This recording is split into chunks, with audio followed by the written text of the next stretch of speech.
All right, let's talk about AQA GCSE Geography. I know, it can feel like a massive topic, right? Like you've got to memorize every single thing about the entire planet, from tectonic plates to megacities. But here's the thing, you really don't. What you actually need is a solid game plan. And in the next few minutes, that is exactly what we're going to build step by step. The exam board themselves kind of sets the scene perfectly with this.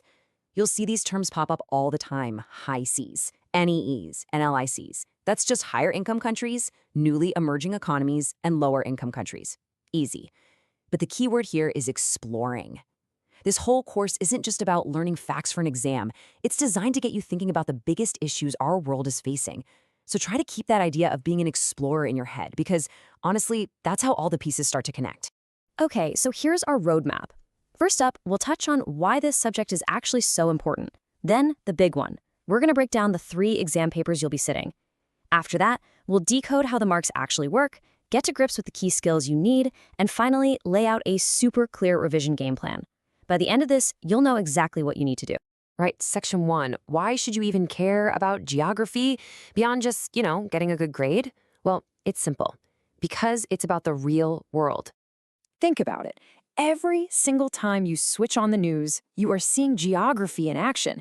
This course gives you the knowledge to actually understand what's going on behind the headlines. You're going to be studying the science behind climate change, figuring out the real reasons for global inequality, and tackling the huge question of how we can manage our planet's resources for the future. So yeah, this stuff doesn't just get you through an exam, it makes you a smarter, more informed citizen of the world. Okay, on to the nitty-gritty. How does all of this get tested? Well, it all comes down to 3 exam papers. Let's break them down so they're not so daunting. Now take a look at this table, because it tells you something really important. See how paper 1 and paper 2 are basically identical? Same time, same marks, same weight, 35% of your GCSE each. That tells you that the examiners see physical geography and human geography as equally important. You can't just focus on one. Then you've got paper 3, which is a little bit different. It's worth 30%, and this is where you get to show off all your practical skills.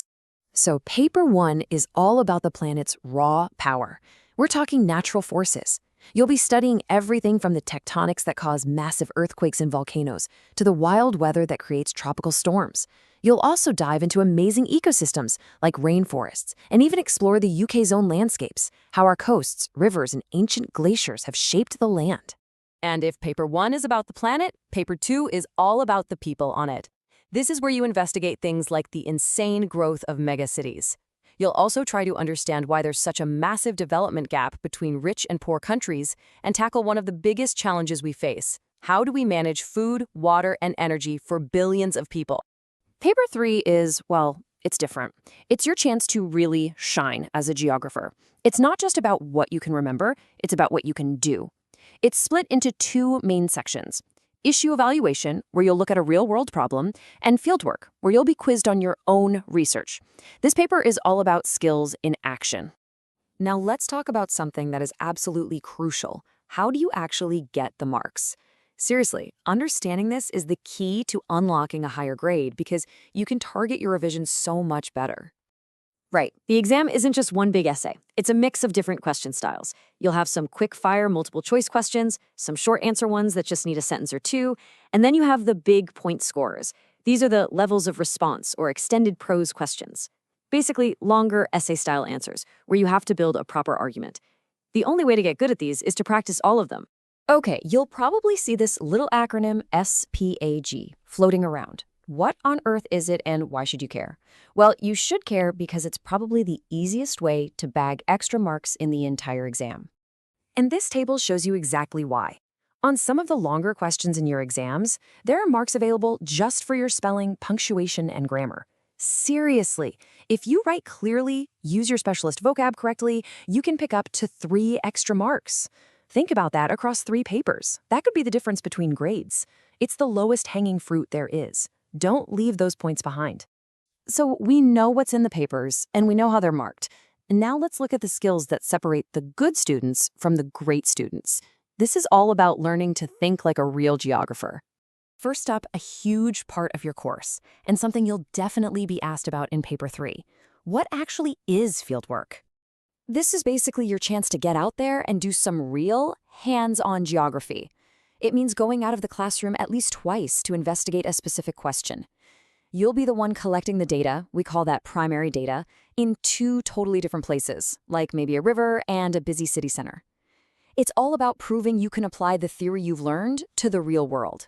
The other big skill, which is also a major part of Paper 3, is something called issue evaluation. Sounds complicated, but it's not. I want you to think of this as being a geographical detective. About 12 weeks before your exam, you get a booklet packed with sources, maps, graphs, news articles, you name it, all about one specific geographical problem.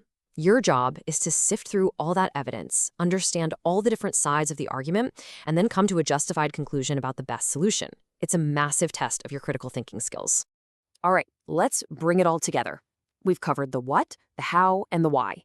It's time for the final and maybe the most important section, your actual, actionable game plan for revision. Here it is, your 4-step plan. Step 1, pass papers. Pass papers, pass papers. They're your absolute best friend because they show you exactly how questions are asked. Step 2, get your map skills sorted. I promise you, you will be asked about things like grid references, so don't get caught out. Step 3, know your case studies inside out. You need specific, detailed examples for every single key topic. And finally, step 4, and this is a big one, use the free stuff on the AQA website. The examiner reports are pure gold. They literally tell you what common mistakes people make and what the top scoring answers look like. So here's the bottom line.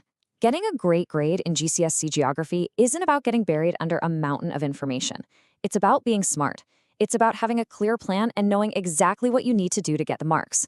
And now, you have that plan. We started all this by talking about geography as an adventure, an exploration. Well, you now have the map for your journey through this GCSE. So the only real question left is, where are you going to explore first? Before you go, everything I've just explained is summarized in one place. I've turned it into a one-page poster called Roadmap to AQA GCSE Geography Success, so you don't have to remember all of this under exam pressure. It shows how the 3 papers fit together, what examiners actually reward, and where the easy marks come from. You can download it free for a limited time. Stick it on your wall or desk and use it as a daily reminder of exactly what to focus on in the final days before the exam. Scan the QR code on screen or use the link below to grab it now.